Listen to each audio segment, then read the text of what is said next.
ये आकाशवाणी रायपुर है। प्रादेशिक समाचार बुलेटिन के साथ मैं Deepti Chandra.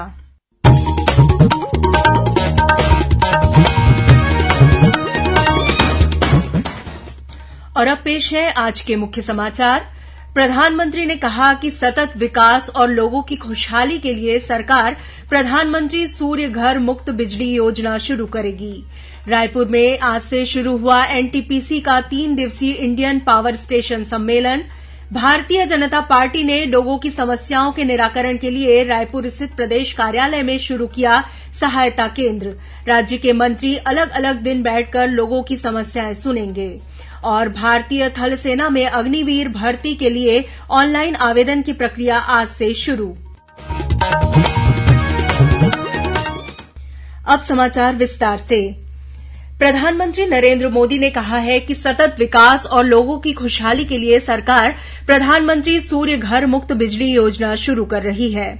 Social media post में श्री मोदी ने कहा कि 75,000 करोड़ रुपए से अधिक के निवेश वाली इस योजना का उद्देश्य 1 करोड़ घरों को प्रतिमाह 300 यूनिट मुफ्त बिजली उपलब्ध कराकर रोशन करना है। प्रधानमंत्री ने कहा कि सभी हितधारकों को एक राष्ट्रीय ऑनलाइन पोर्टल से जोड़ा जाएगा, जिससे उन्हें और मदद मिलेगी। राष्ट्रीय ताप विद्युत निगम लिमिटेड एनटीपीसी द्वारा राजधानी रायपुर के पंडित दीनदयाल उपाध्याय ऑडिटोरियम में आज से प्रचालन और अनुरक्षण की श्रेष्ठ प्रणालियों को प्रदर्शित करने के लिए इंडियन पावर स्टेशन 2024 का आयोजन किया जा रहा है। 3 दिन तक चलने वाले इस सम्मेलन का शुभारंभ केंद्रीय ऊर्जा मंत्री आरके सिंह ने वर्चुअल रूप से किया। इस मौके पर एनटीपीसी के सीएमडी गुरदीप सिंह उपस्थित थे। सम्मेलन में सुरक्षा, विश्वसनीयता और लागत प्रभावी बिजली उत्पादन को बढ़ाने के लिए नई रणनीतियों पर चर्चा की जाएगी। यह सम्मेलन वर्ष 1982 में 13 फरवरी के दिन एनटीपीसी के Singrauli super thermal power station की पहली इकाई के शुरू होने की वर्षगांठ मनाने के उपलक्ष्य में किया जाता है। मुख्यमंत्री विष्णुदेव साय ने कहा है कि प्रदेश में शराब बार के देर रात तक खुलने और नियमों के उल्लंघन पर कड़ी कार्रवाई की जाएगी।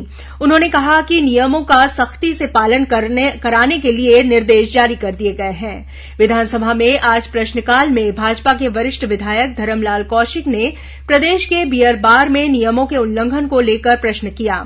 श्री कौशिक ने शराब दुकानों से मिलने वाले राजस्व का मामला भी उठाया। उन्होंने कहा कि वर्ष 2021-22 में 52 करोड़ 27 लाख और वर्ष 2022-23 में मात्र 24 लाख ऑनलाइन शराब बिक्री से राजस्व मिला है। उन्होंने पूछा कि क्या राजस्व में अंतर को लेकर जांच कराई जाएगी। जवाब में मुख्यमंत्री ने कहा कि इस मामले की जांच कराई जाएगी। भारतीय जनता पार्टी ने लोगों की समस्याओं के निराकरण के लिए रायपुर के कुशाभाऊ ठाकरे परिसर स्थित प्रदेश भाजपा कार्यालय में आज से सहायता केंद्र शुरू किया है। इस सहयोग केंद्र में सप्ताह में 5 दिन अलग अलग मंत्री और भाजपा पदाधिकारी बैठकर आम जनता और कार्यकर्ताओं की समस्याओं से अवगत होंगे। इसके लिए दोपहर 2 बजे से शाम 5 बजे तक का समय नियत किया गया है। आज पहले दिन महिला और बाल विकास मंत्री लक्ष्मी राजवाड़े ने आम जनता और पार्टी कार्यकर्ताओं की समस्याओं को सुना और उन्हें उचित समाधान का आश्वासन दिया। कल 14 फरवरी को खाद्य मंत्री दयालदास बघेल उपस्थित रहेंगे। अयोध्या में रामलला दर्शन के लिए छत्तीसगढ़ से आस्था स्पेशल ट्रेन कल रायपुर से रवाना होगी।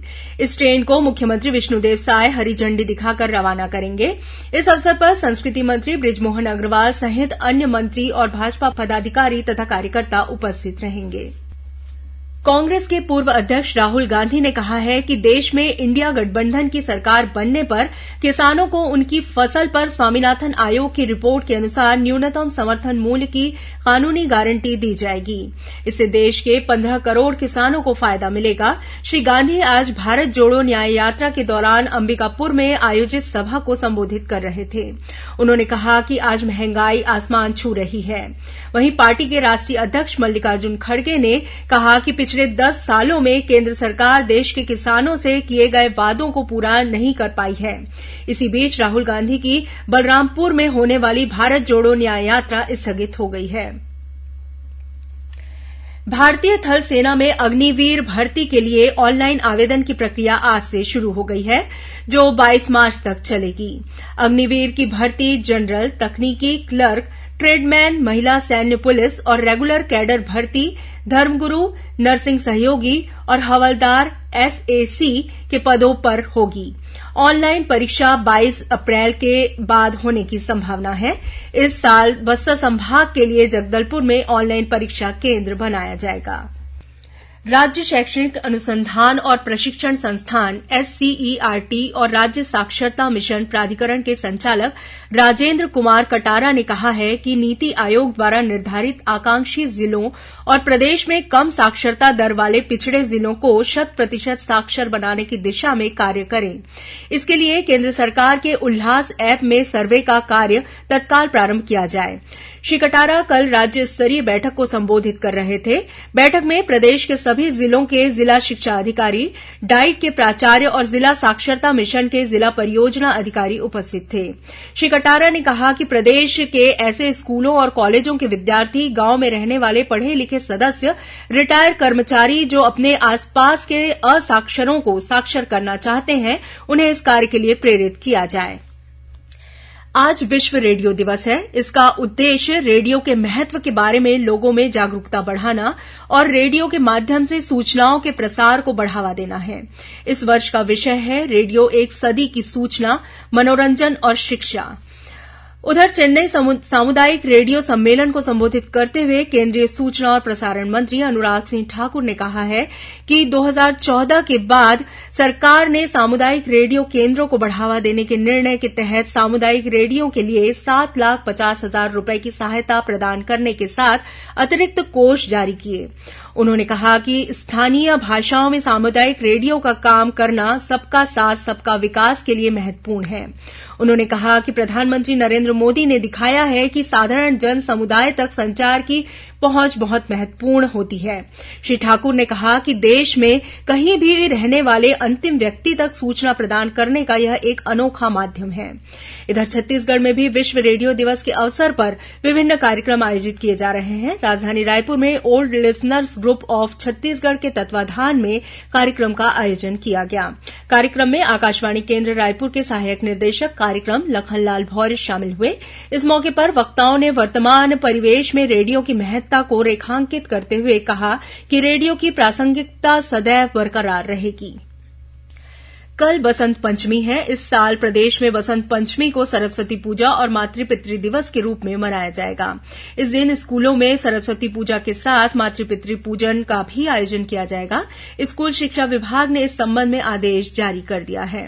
गौरतलब है कि मुख्यमंत्री विष्णुदेव साय ने अभी हाल ही में जशपुर प्रवास के दौरान ग्राम कंडोरा में आयोजित कार्यक्रम में छत्तीसगढ़ में 14 फरवरी को मातृ-पितृ पूजन दिवस मनाने की घोषणा की थी। मुख्यमंत्री ने प्रदेशवासियों को ऋतु परिवर्तन के पर्व बसंत पंचमी और सरस्वती पूजा की बधाई दी है। विकसित भारत संकल्प यात्रा के दूसरे चरण के तहत कोरिया जिले के शिवपुर चर्चा नगर पालिका परिषद में कल से 2 दिवसीय शिविर का आयोजन किया जाएगा। इस शिविर में प्रधानमंत्री Awas Yojana, Swachh Bharat mission, Aadhaar card, Ayushman card, ration card और प्रधानमंत्री उज्ज्वला योजना सहित केंद्र सरकार की विभिन्न योजनाओं के आवेदन लिए जाएंगे और पात्र हितग्राहियों को मौके पर ही लाभ दिया जाएगा। शिक्षक सीधी भर्ती वर्ष 2023 में व्याख्याता पद के लिए अभ्यर्थियों की चौथे चरण की ऑनलाइन काउंसलिंग आगामी 16 फरवरी से 19 फरवरी तक स्कूल शिक्षा विभाग की वेबसाइट के माध्यम से शुरू की जाएगी। इस काउंसलिंग में व्यापम की परीक्षा परिणाम के अनुसार व्याख्याता पद के 104 अभ्यर्थियों के कट ऑफ रैंक की विस्तृत जानकारी विभाग के पोर्टल पर देखी जा सकती है। काउंसलिंग के बाद दस्तावेजों का सत्यापन लोक शिक्षण संचालनालय नवा रायपुर में किया जाएगा। जांजगीर चांपा जिले में अकलतरा क्षेत्र के ग्राम तरौद में स्थित केएसके महानदी पावर प्लांट के खिलाफ भू विस्थापित किसानों का प्रदर्शन आज तीसरे दिन भी जारी रहा। ये किसान 23 सूत्री मांगों को लेकर प्रदर्शन कर रहे हैं। संयंत्र प्रबंधन और किसानों के बीच बातचीत विफल होने के बाद नाराज किसानों ने संयंत्र के तीनों गेट बंद कर दिया। मौके पर प्रशासन के अधिकारी और पुलिस बल मौजूद हैं। और अब पेश है मौसम का हाल। आगामी 24 घंटों के दौरान प्रदेश के रायपुर, दुर्ग और बिलासपुर संभाग के कुछ जिलों में हल्की से मध्यम वर्षा होने की संभावना है। मौसम विभाग से मिली जानकारी के अनुसार प्रदेश में बंगाल की खाड़ी से प्रचुर मात्रा में नमी आ रही है, जिसके कारण बदली बारिश की स्थिति बनी हुई है। अधिकतम और न्यूनतम तापमान में कोई विशेष परिवर्तन होने की संभावना नहीं है। अब कुछ खबरें संक्षेप में। संयुक्त प्रवेश परीक्षा जेईई मेन्स 2024 के परिणाम जारी कर दिए गए हैं। इसके पहले सत्र में भाग लेने वाले परीक्षार्थी अपने परिणाम आधिकारिक वेबसाइट पर देख सकते हैं। राज्य सरकार ने नगरीय निकायों में कार्यरत स्वच्छता कमांडो के मानदेय के भुगतान के लिए 5 करोड़ 78 लाख रुपए से अधिक की राशि जारी कर दी है।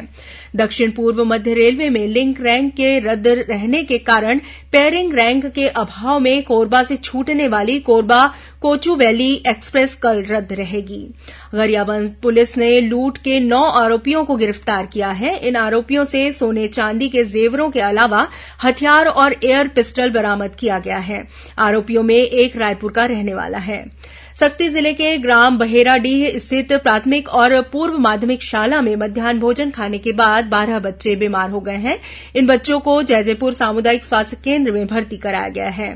और जांजगीर चांपा जिले के ग्राम अमरताल के पास एक यात्री बस खड़े ट्रक से जा टकराई। इस हादसे में 20 से अधिक यात्री घायल हो गए हैं। अंत में मुख्य समाचार एक बार फिर। प्रधानमंत्री ने कहा कि सतत विकास और लोगों की खुशहाली के लिए सरकार प्रधानमंत्री सूर्य घर मुक्त बिजली योजना शुरू करेगी। रायपुर में आज से शुरू हुआ एनटीपीसी का 3 दिवसीय इंडियन पावर स्टेशन सम्मेलन।